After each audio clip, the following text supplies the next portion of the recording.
lucky at all. I wasn't planning on going out tonight. I'm still feeling a little tired after going out a couple of nights ago to take some photos of the meteors, but got an email earlier today to say there was a big flare flying off the sun, and that there was an expectation of a large geomagnetic storm, and what that means is we have Aurora on the way. We don't get Aurora Australis in New Zealand, especially up as high as Christchurch, too often. So when we get an alert to say there's KP6, possibly KP7 or even KP8 sort of activity, I kind of get a little excited. So I'm heading out to Lake Ellesmere to find a nice southerly facing point to see if we can capture some of those colours. It's still just about sunset now. Sunset happened about 10 minutes ago. It'll be astrological twilight in about an hour's time. By then I should all be well set up and it should be dark enough for us to see if there's any action out there with regards to the Aurora. So one of the things that we do differently with Aurora shots compared to normal astro is that we're not going to use as long an exposure as we do like with astro. So with astro, if you're using a really wide angle lens and a full frame camera like I'm using with my 14mm lens, I could keep the exposure open for 42 seconds and that would still minimize a lot of the star streaks you see in the sky.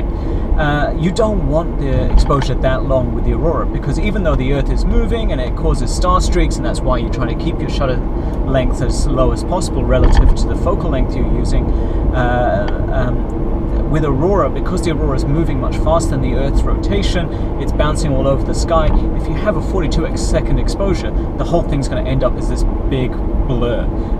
It might get you plenty of light, it might get you plenty of colors, which is cool, but not necessarily the structure and the clarity associated with the different beams in the sky that I really want to get. So I'm going to try and minimize the exposure as much as possible. I'm probably going to start at about 10 seconds and then bring it down to about 8 to 5 second exposures and still try and get in as much light as possible. So I might have to bump up my ISO, keep my f-stop nice and fast, so down to an f2.8 perhaps, and just see what happens. Okay, so I've made it to Lake Ellesmere. Nice easy drive. Just setting up for the first shot of the evening. The sun is completely gone, the moon is just set. We had a tiny little crescent rather than a completely new moon. And it looks pretty dark out here. I'm just setting up on this little bridge, which is probably one of the more popular places to take shots from because you've got guaranteed dry and flat land here at Lake Ellesmere. You can hear the waterfowl flying around. So let's set up and see what we go. I don't have a compass on me, but what I do have is nature's compass. We've got the Southern Cross up there. I can take a look at the pointers, Southern Cross, draw a nice line, and I can kind of get an estimate of where south is. I'm never going to be a sailor or navigator, but it does enough. So this first shot, I am going to try and blow out the exposure as much as possible. I'm going to try and get as much light in as possible and see what's out there. As always, when I'm taking shots for astro and I'm doing a long exposure, I'm going to put a 2-second timer on. That way there's no shake from my hands. But I've got my 55mm f1.8 lens on. I've put it up to ISO 3200, f1.8. Let us just fire this up and see what we can get and see what happens. Okay, so this was literally the first shot of the night, and let's take a look what it looks. Holy shitballs, we have Aurora. Look at that. Now that color is pretty spectacular, and that's just the first shot of the night. I am extremely happy. Time to start thinking about how we can make this even more special. Standing on the bridge is pretty cool, but I want to see if I can do something else. You can see that there's lots of color out there, but not much structure. So with this shot, I'm actually going to bring it right down to just maybe a 5-second exposure. Everything else is the same, just a 5-second exposure, f1.8, and we'll see if there's any difference with regards to the feel of the Aurora out there. Not really, there's no structure out there at the moment, lots of color, no beams or anything just yet. Now that's going to change. Oh, look, a mosquito. This is the problem when you're dealing with Lake Ellesmere in particular. Okay, now this is nice, but the Aurora is right around. I'm going to need a bigger lens.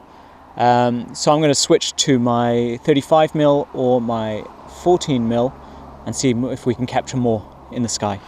Okay, so this time I've gone with my 14mm lens, pointing a little higher in the sky and gone with a 15-second exposure. There we go. You can see far more of the sky with the 14mm lens. And you can see where the Aurora is starting to make some start and stop patterns there. It's definitely making it up about 45 degrees in the sky, way up into the LMC and the SMCs there. It's kind of touching there. Now this helps me to kind of guide me where I am. It's quite nice to see the Milky Way there as well. There's a lot of different colours, as you can see. There's some greens, some reds. The different colours represent the different gases being burnt up in the atmosphere, and it changes as time goes on. Now, what am I going to do? What am I going to do? All right, I'm going to see if I can get closer to the water. If I can get closer to the water, hopefully we can get some more reflections off it with a nice wide-angle lens. So I know there's a nice wet patch a little further back, about 300-400 meters, so I'm going to walk back there. I've got my waders on, and let's investigate a different spot. Okay, so I've marched a little bit across some marshland and found a little bit more water. I know it's nice and still because I can see some reflections of the stars in the water. Let's see if we can get any aurora. There's a little glow to the naked eye, which is nice. I can't see any colour with the naked eye. Oh yeah, but there's definitely glow out. Look at that. I quite like that framing as well. You can see the reflection there off the water. That is nice. Some nice beams starting to develop out here on the right. I'm actually considering leaving it on my 14mm rather than going to my 35mm, which will get me close up and give me some nice detail in it.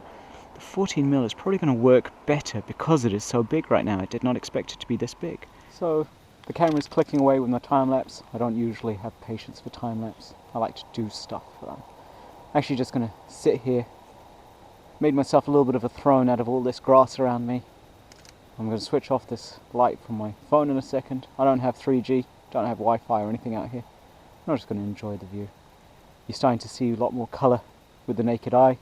You're starting to see it dance around a little bit here and there. It's not that strong yet, but it's an enjoyable experience anyway. More than anything, there's a few meteors out, so just enjoying the experience of being out. And I'll wait another hour or so for the time-lapse to do its thing, and then we'll change things up, maybe take some still shots and see how we go.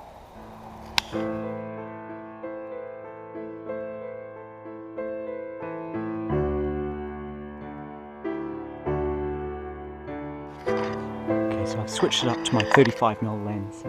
Probably not a second too soon to end that time-lapse, because as soon as I did, I heard a couple of cars turn up on the road and tripods get out and bright lights come out. There's a couple of other photographers here, so you don't really want that on your lens and on your camera. So setting it up and just taking a few test shots again.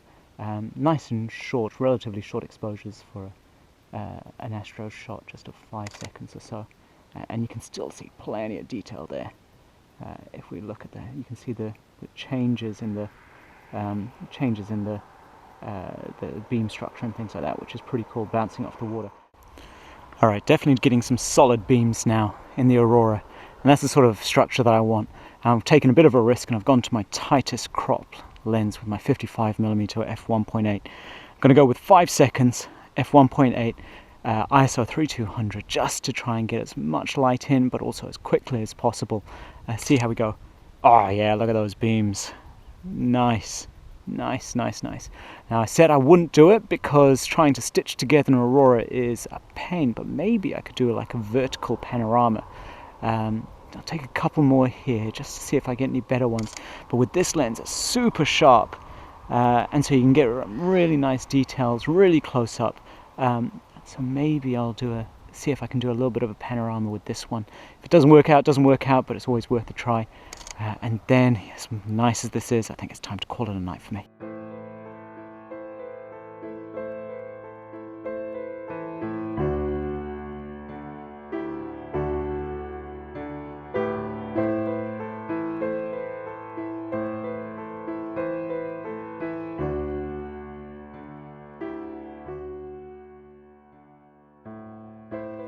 Alright, hope you enjoyed it.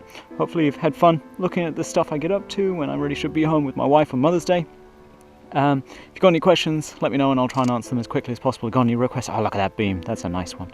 Got any requests? Let me know and I'll see if I can put together a video for you. Until next time, see you later.